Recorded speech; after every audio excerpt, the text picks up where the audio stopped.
So without further ado, the world's most vexing problem. The world's most vexing problem. Before discussing that, as CrossFitters, we sit in a unique position that we have the solution to this world's most vexing problem. And the solution is an elegant solution in the mathematical sense.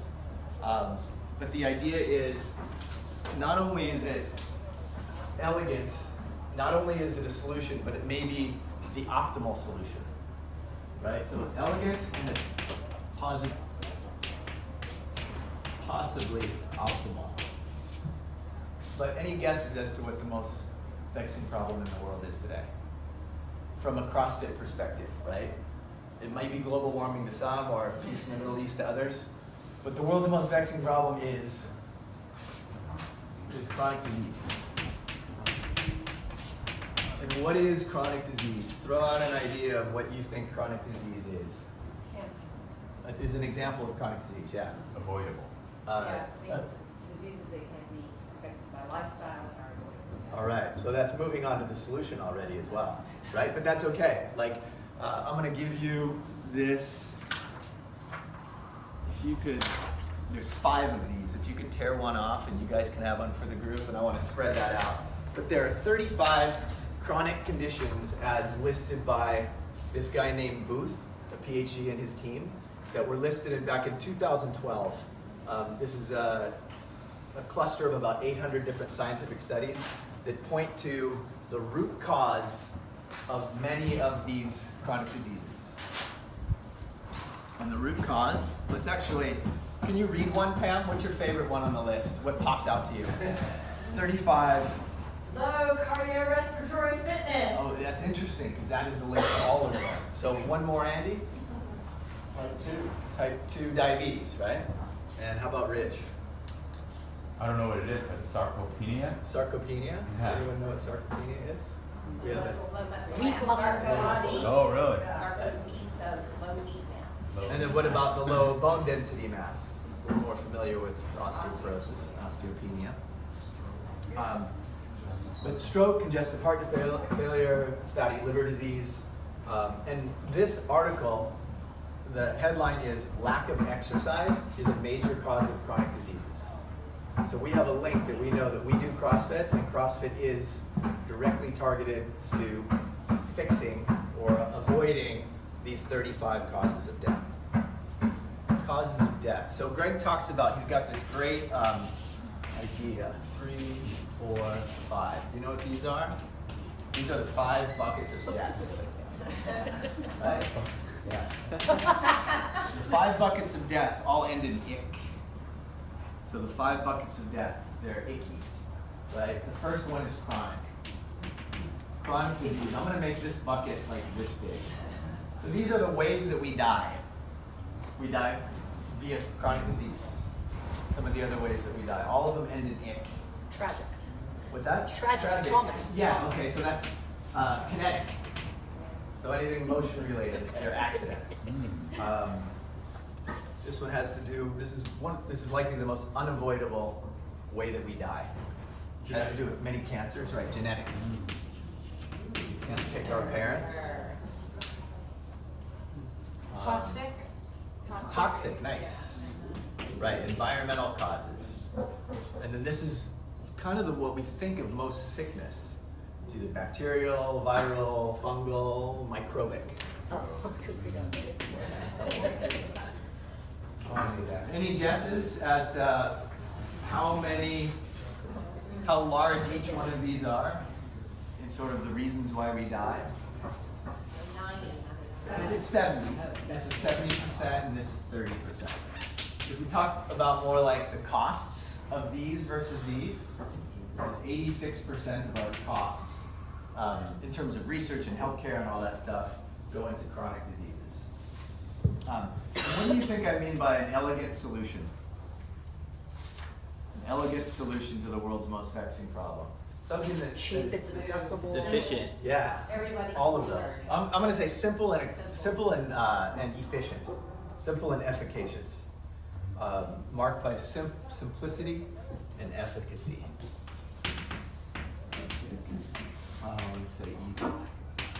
Simple but not easy, actually, really, right? Okay, who was here for the Filthy 50 yesterday? It's a workout for those of you that haven't done it before. There are a few people that are new here today. So Filthy 50 is a workout. You do 50 movements, 10 movements, 50 repetitions each. Or if that's too much volume for you, you do 40 repetitions each. If that's too much volume for you, you do 30 repetitions each.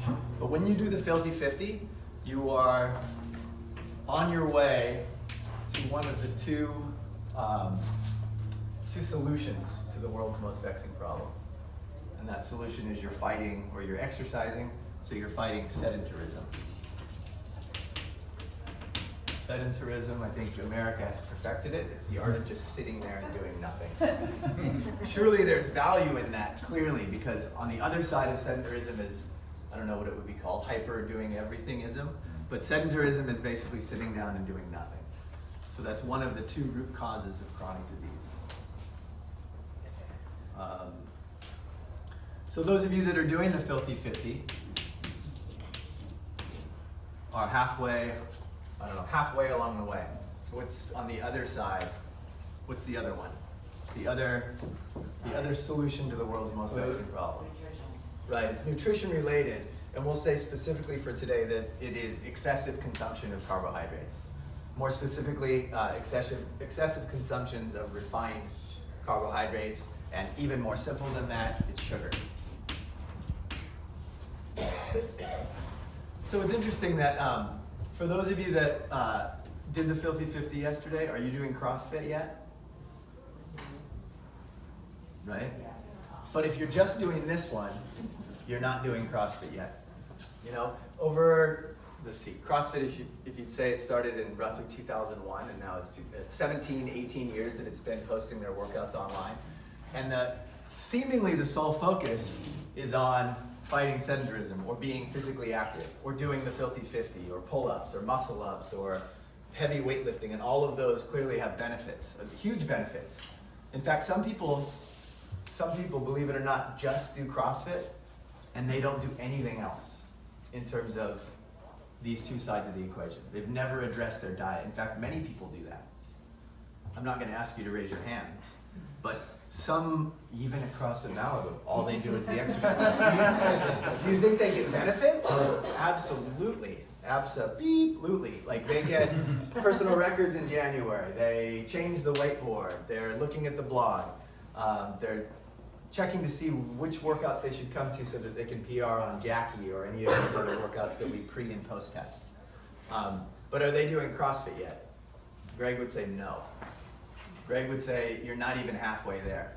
In fact, Greg has said, I don't know if he puts this on the website, but if he had a choice for you to either change one or the other, if it was diet or nutrition, which one should you do? He would say nutrition.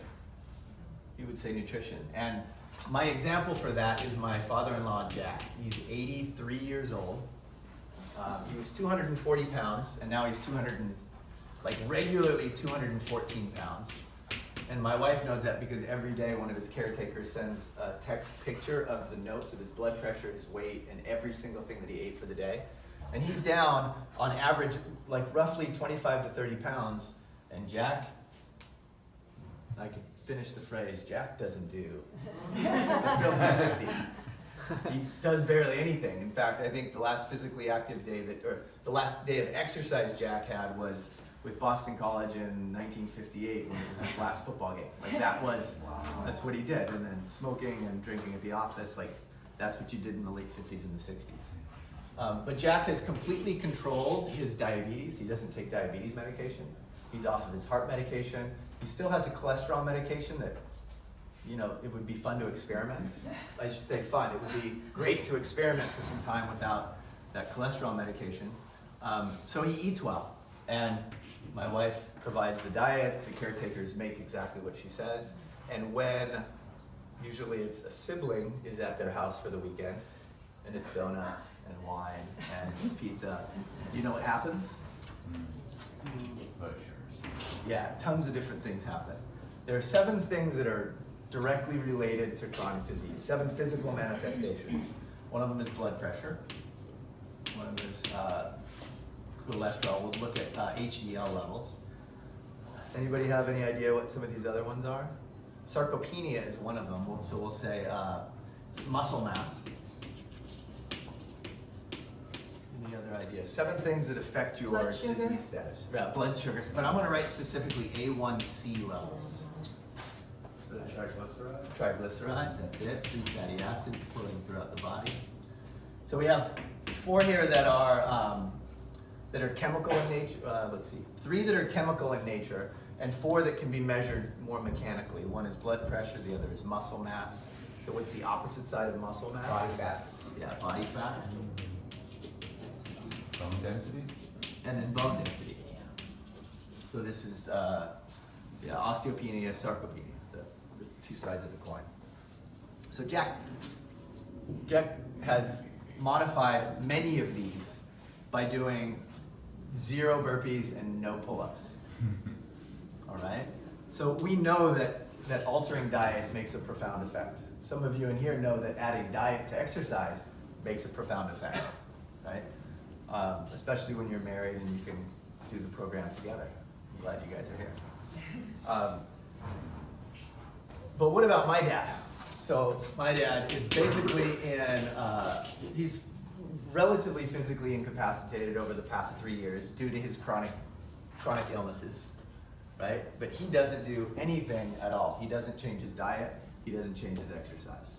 So let's say he would make the same changes to point 2, and that he went on all of these dietary things that Jack did. But what do we do with Jim? How do we start him off towards altering his sort of physical state? What would I do with him? I would put it.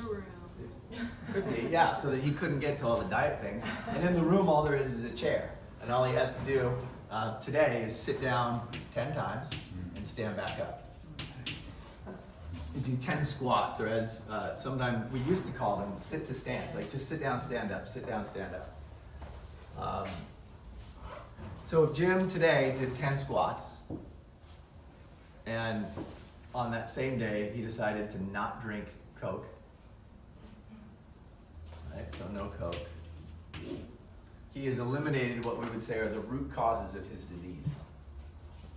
Right? He's moved the needle. We'll talk about that in a second too. He's moved the needle just a tiny bit. Okay, the needle means what? He is sick, and he's not getting any better. Jack has some measurement of wellness in his life because he's altered some of these things that actually his blood pressure is, sort of right here. It's usually fairly well. And on the other side of this health fitness continuum is health and fitness. This is one of the ways in the CrossFit Level 1 seminar that they describe CrossFit. So CrossFit is the act of participating in physical activity and a diet program that pushes you towards fitness and health. The act of just having a regular blood pressure and not doing much exercise, but not being sick is, CrossFit would argue, is the state of wellness. And if you are fit, you would have to actually pass through being just well before you got sick. We could talk a lot just about that definition, but the idea of if my dad, who is sick, did 10 squats today and didn't have a Coke, he's moving this direction. And I don't know how far. Maybe it's not even that far. Maybe it's that far. He's on his way towards wellness and eventually on his way potentially towards health and fitness. But what do we do, or what do we call that when we remove a root cause, when we eliminate a root cause of a disease? What is that called? Smart. Smart, yeah? Why? But what would a physician or a hospital call that? Cure? Yeah, it's a cure. So with this very simple definition, we know that by altering the amount of physical activity we do, and does it have to be filthy 50 today? No, it can be 10 squats. Does it have to be completely eliminating sugar Absolutely not. It could be just as much as drinking one less Coke a day. What is the lowest hanging fruit that can be changed? And for my dad, it would be to drink like one less Coke a day. It would be to do 10 squats. And what happens if the next day he does no squats and he has a Coke? He just starts moving back towards sickness. But what if the next day he does 11 squats and decides no more Starbucks Frappuccinos? Right? So his house looks like Costco. It's a case of Coke, it's a case of Frappuccinos, it's a case of Ensure, right? Which you go around the back door of a nursing home and like there's cases of that too. And you know what he had in the hospital? His first solid meal after an incident that happened about 2.5 years ago. It was apple juice, and salad, and Jello, and a yogurt. Right? So eliminating or at least reducing excessive carbohydrates.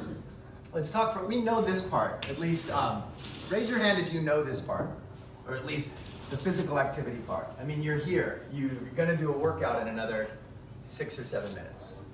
Some people don't know this yet, and some is better than nothing at all. So if you adhere to like the simple US government standards of what you should get in for physical activity, if you did just that, you would be at least on your way, right? If my dad just walked to the end of the driveway and back every day, which every time we go down there, we take him in the walker, drive to the end of the driveway, and then we walk back. Can you do this tomorrow? Yes. Text message, Dad, did you do it yet? No. Right? But we know that, at least most of us in here, just about everyone has moved towards a cure on this side of the physical activity spectrum. So lack of exercise is a major cause of chronic disease. So we've taken care of that one, at least in our solution to the world's most vexing problem. And now the next one is sugar, or at least we'll say diet in general. Can you guys name some of the different dieting methods or techniques or tools that you have used to address this side of the equation? Keto. Okay, that's one of them, yeah. Keto. Not learning how to cook or bake. And doing what instead? Oh, not learning how to bake. Okay, so that's the other side of it. So learning how to cook paleo or cook keto is what I'd say on the other side of that. What are some other ones? I have a long list. Raw. Mediterranean. No carb. Vegetarian. So what I'm going to look at right now is just ways to deal with sugar. Just ways to deal with sugar. What are some different ways that we can do it vegetarian or not, or vegan or not. But what are some of the ways that you've dealt with sugar? So some people are doing it by keto or paleo. Raw. No processed food. Okay, like real food, so a real food diet. And that would be on the opposite side of that processed kind. On January 20th, we start 2 different programs. Some people can do it together or apart, but there's 2 different ways. People have done the Whole30 to change eating habits, specifically this part about carbohydrate. People have done the Whole Life Challenge. I think this is going to be our 18th or 19th one. So we've done it CrossFit Malibu. We've introduced that refrigerator back there, and I'll just say for me, it has changed, that's the abbreviation for territory. We have like 5 people that have nothing to do with CrossFit Malibu that are getting meals here, right? And so one of them was on the Nextdoor app. Some guy says, I've been thinking about starting the Whole30, but I don't know of a fresh food company that could deliver to that delivers to Malibu. Does anyone know of something like that? Was that as if he was like, as if I set him up on Nextdoor so he could respond to the question. Like 4 hours later, he had signed up for it. But Territory Foods has not just Whole30, not just some vegetarian food, some vegan, I know it's not a lot. But they cook in a way and they advertise and educate in a way on their labels that make it clear that you know how much fat, carbohydrate, and protein that you're getting. And it's sugar-free, processed food-free, etc. 2 more that I'll add to this, because this is the original CrossFit diet, is zoning. And you can zone in any way you want. You can do it vegan, you can do it raw. You could zone on Twinkies, right? That's another conversation entirely, right? Just balancing the amount of fat, carbohydrate, and protein that you take in every time that you put food in your mouth, you will dramatically decrease you can dramatically decrease your body fat and increase your muscle mass while you're doing CrossFit on a zone diet. And then finally, a shout out to Tim Noakes here, as well as the keto people, the high fat, low carb possibility. And again, you can do that any way you want. You can do it eating meat or not. You can do it vegetarian. You can do it Mediterranean as well, because cheese is, quote, compliant on a high fat, low carbohydrate diet. But the other thing is that, do you know what Greg's initial nutrition prescription is for CrossFit? Fitness in 100 words. It's up on the board next door. It is eat meat and vegetables. I put meat in parentheses. I can say eat vegetables, nuts and seeds, some fruit, little starch, and no sugar.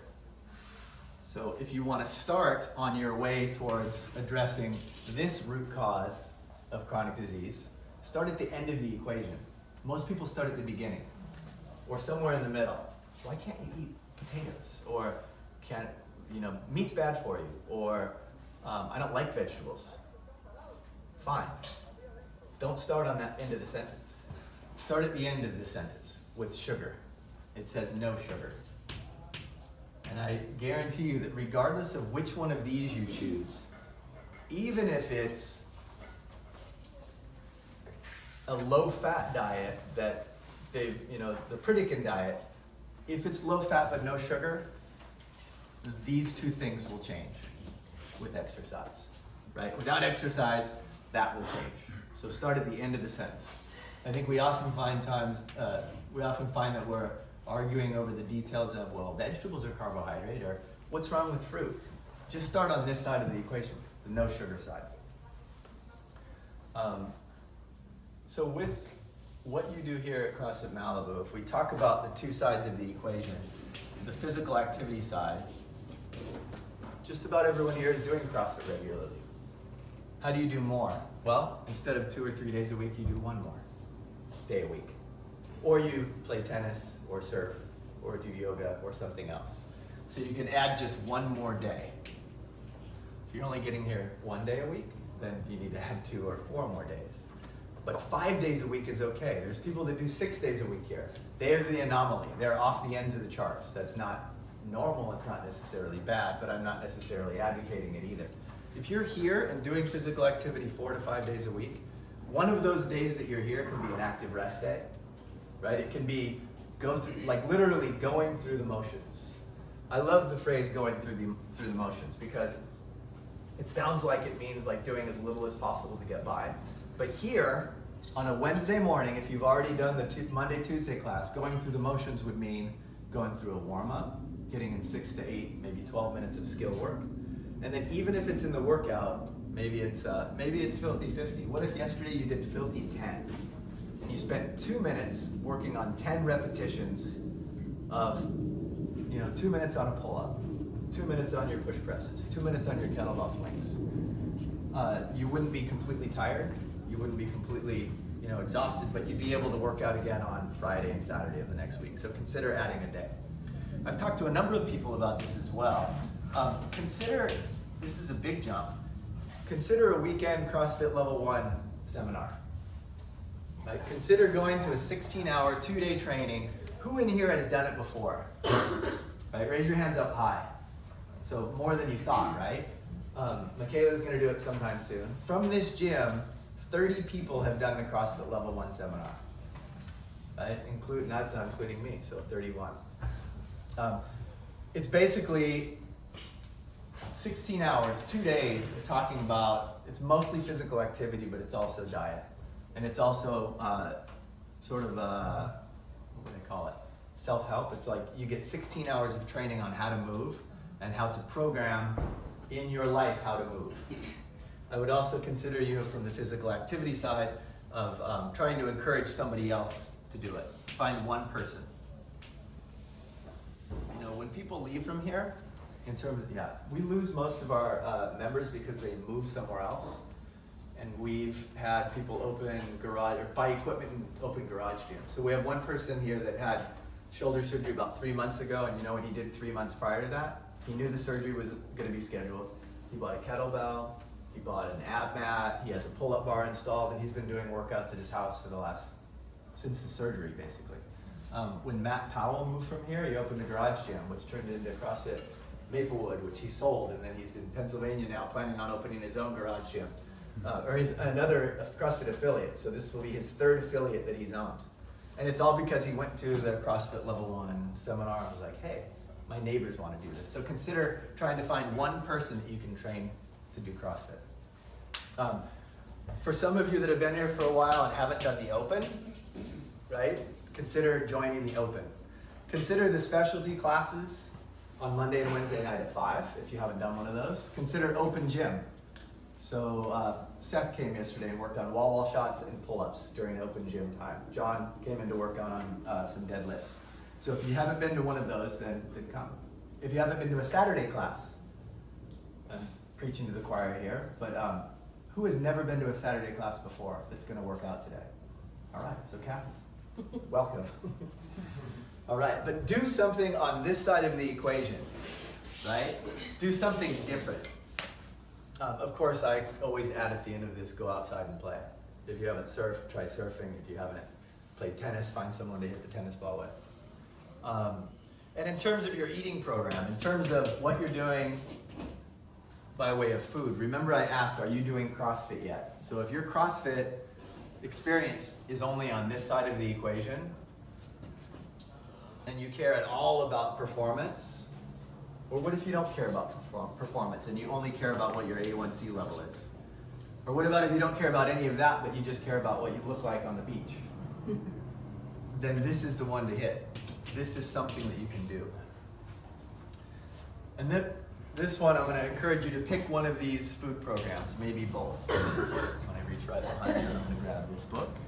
The Whole30 is the eating program that I most recommend for a 30-day immersion/elimination type of an eating program. It's not for everybody because it takes a lot of resolve and it takes a commitment to just doing it. If you are on day 7 and you have sugar, or if you're on day 7 and you add dairy to your coffee, then you start on day 1. Because it deals with the root causes of why we eat what we eat. Why we are addicted to sugar. Not all of us, but why many/most of us are addicted to sugar. This used to be an online existence, but now it's available at Costco and on Amazon. It's $11.99. If you're going to do the Whole Life Challenge or the Whole30 on January 20th, then order this book now because this is a really good resource for going through the Whole30. If you don't want to buy anything, the Whole30's resources are completely free on the website. So you can do the Whole30 without paying for anything. The other thing is the Whole Life Challenge. I encourage people to do the Whole Life Challenge as well, to couple those two things together, because the Whole Life Challenge includes a lot more than just nutrition. It's exercise, sleep, mobility, hydration. It has a lot more to do with the big picture of avoiding chronic disease, stress, forming habits that are beneficial for avoiding chronic disease. But I have to say that I don't love the dietary program of the Whole Life Challenge. I love that it's really sort of lax and you can pick and choose what you want, but I like to lay the Whole30 on top of the Whole Life nutrition program. And in fact, every time that someone does this, the likelihood of them doing a Whole60, or because this is 58 days, the Whole Life Challenge, it just rolls right into the next one, right? So at day 30, then it's day 31. You're like, why not just keep going? Everything's going well. So this is my advice to you, is that you pick one more thing on the activity side of the spectrum and then involve yourself in one or both of these challenges. All right. Of course, I have a lot of other things to talk about. So does anyone have questions about this? I mean, do you know that I wrote that up there like 5 months ago and no one asked me, like, what does ask questions mean? Everyone does, though. That is a question.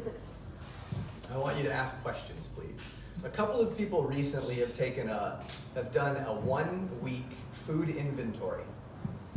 which means they've taken a notebook and a pen, and every single thing that they put into their mouths has gone onto the paper. They've been some amazing jobs at doing this. I have never been so detailed as some of these that I've received, right? With all of the ingredients of every single food, the macronutrient breakdown, the amount of calories in it, and the act of writing down what you eat every single day for a week. That even if we didn't have a talk after that, things will change because of that, right? So I encourage you to do a 1 week food inventory log, and things start to change on the food side of things. If you do that, I'd be more than happy to sit down with you and have, coffee with sugar in it. I'd be more than happy to sit down with you for a half an hour and talk about where we go first, what we do next based on what we've discovered, on what you've discovered for that. And I have a lot of, you might not know, but I have a lot of opinions. And if you ask me, you get them more than, I don't spout off my opinions about a lot of things, except for how to squat deeper or how to do pull-ups. Like that's what I find my job is. So we come here and we fight sedentarism by being physically active. If we hit this food side of the thing, we get so much more of the benefit. Remember, Greg says that, if there's one or the other, choose this one. So don't be caught just doing Filthy 50 without also doing something from the food side of things. Okay, I got a question for you, Mike. 5 years ago, I've always been talking to you about this ad nauseum, but I know it even irritates you sometimes. But 5 years ago, you would just say, why are you so obsessed on food? Why do you keep talking about food? What's the big switch for you? Because who's been here for more than 3 years? Who's been doing CrossFit for more than 3 years? Right? How about less than a year? There's a couple people that, a couple less than a year. Because what I know is that people that have been addressing both sides of this equation, specifically and methodically over the period of time that they've been here, continue to get increases that look like this. I don't know what angle that is at. And of course there's some little bumps in the road along the way, but this progression tends to look like it continues to go up. Lori is one person that, back when she was 67 or 68, 5 years ago, she says to me, when will I stop getting stronger? I have no idea. This is like the world's biggest, it's a large experiment, right? There's 14,000 gyms, maybe 200 people at each gym. There are hundreds and hundreds of thousands of people, maybe even 2 million CrossFitters, I guess. And we don't know when people will stop getting stronger. We thought it was like 28 or 34. There's numbers on this board that continuously go up, and they will continue to go up. But what I see is that people that have been here for a long period of time and start to see decreases in performance that are continuing this side and only this side need this. And sometimes, if this doesn't change, this gets blamed for this. And so I think that's one of the reasons. I get most bugged, Mike's most annoying problem is talking with no implementation. So if you think that sugar is an issue, then do something about it for a month. Like a month it's not a long time. It might feel painful for 4 days, like physically painful. The emotional pain may last even longer than that. But let's try something, and it doesn't have to be all sugar. It could be just like, I am sort of jealous of people that still drink Coke, that come in here, and I'm like, oh great. All I have to ask them to do is not drink Coke. There's a couple people that came in here and they'd had 3 or 4 Cokes a day, and just by changing that, like low-hanging fruit, or people that stop smoking. And I'm not suggesting that any of this is easy. I hope that's clear. Like, I understand that making a drastic change, like when I talk about my dad, I'm not saying that walking to the end of the driveway and back is easy. That takes a mental shift. And clearly what we're talking about here, this is all fundamentally physical, that has deep-rooted links to emotion, to the mental side of things, and to spirituality. I don't know, I like that actually spells EMS. Because they're like, some of us need to call 911. It makes sense. All of these have assistance or support in having solutions towards this. In fact, if you only, which is why I don't talk very much about the physical aspect of things, or at least the physique aspect of things, because in my opinion, anytime that I'm on the floor or on the GH studio doing sit-ups thinking about, oh, I can't wait till my abs look good, that doesn't get me through a set of 50 of these. But when I think about long-term, when I think about choosing how I'm going to die, at least I can choose to eliminate, not entirely, but I can choose to not die this way. So, I get to maybe parachute down something when I'm 95 years old and die that way. It's not only how you die, but it's also how much disability you Yeah. experience. So I don't know about you, Thanks. I'm not afraid of death, but it's years of disability, right? That we're, the average Americans that have 13 years of not being able to go to the toilet themselves. Right, and That's so just what's so scary. 75, what is the What is it? the age of death? I don't know. Oh, Let's that's like 80 now. okay, let's say it's 80. Life expectancy. Right. I don't want 13 years of disability and immobility. Yeah. I want to, if I have to go at 80, that's how old my dad is right now. I want it to be a very thin slice of time. That's why although this is tragic, this is why this seems appealing to me.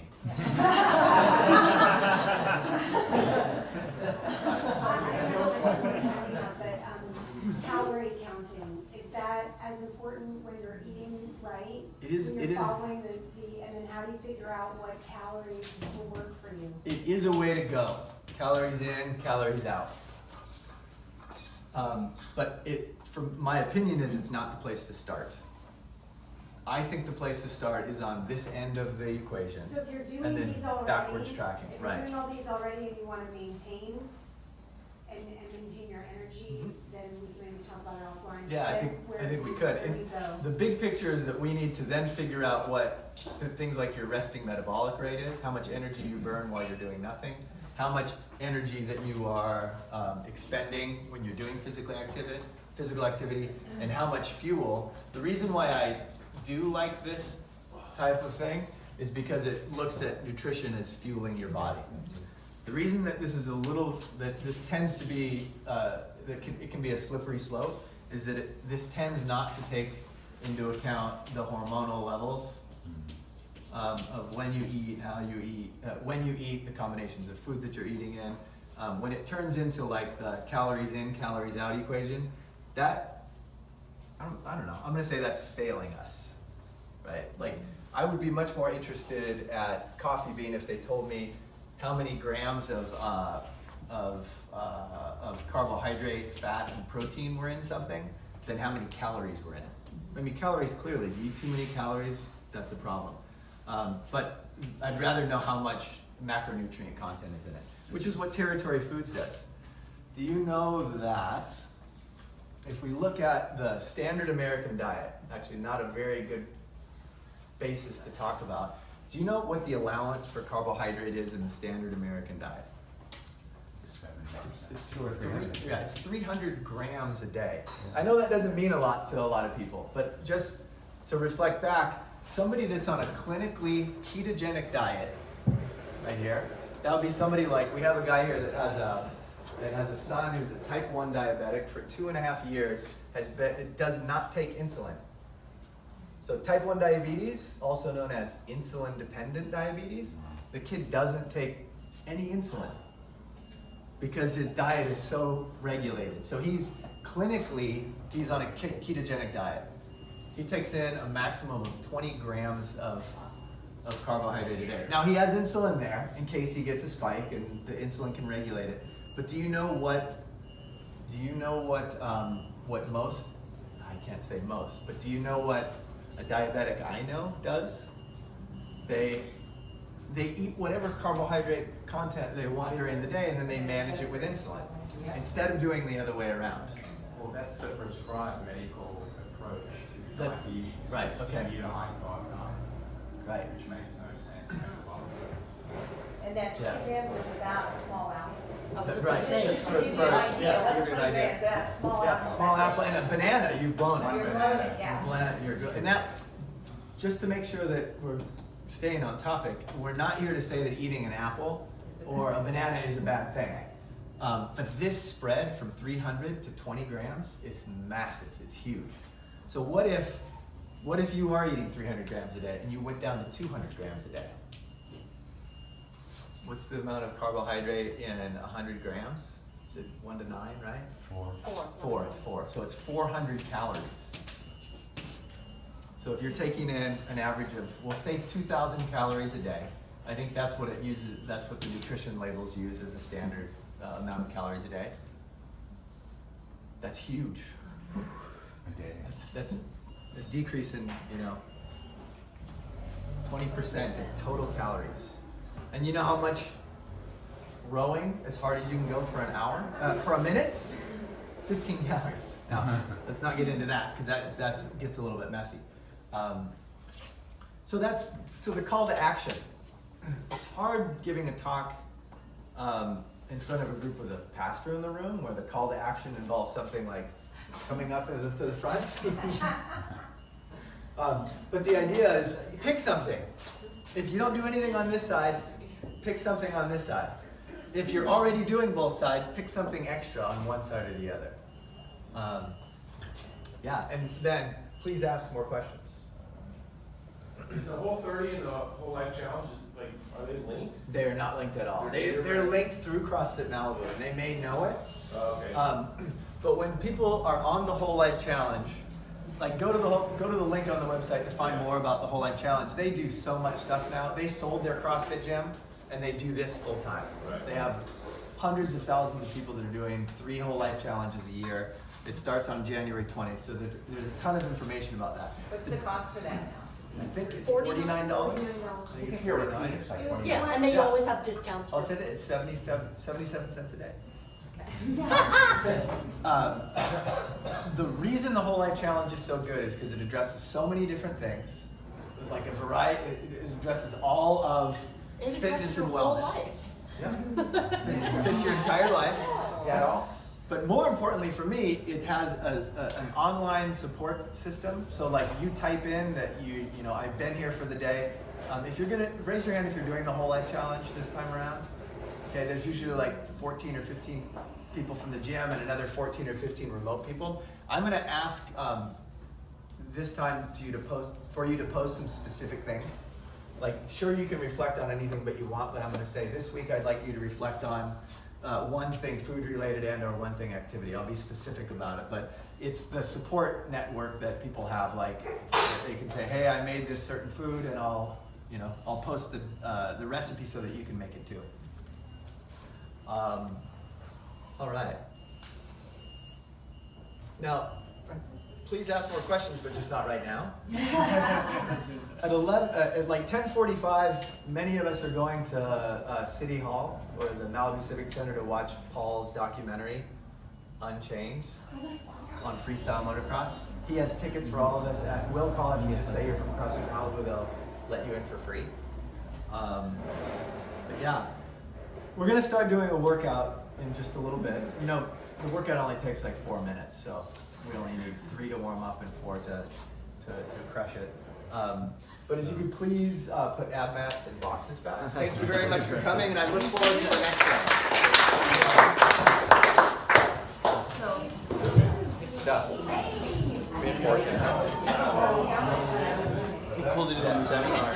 Huh? I heard that. Yeah, I want to do the whole thing. How are you? How you doing? How are you? Good. How are you? I know, I still have. How are you?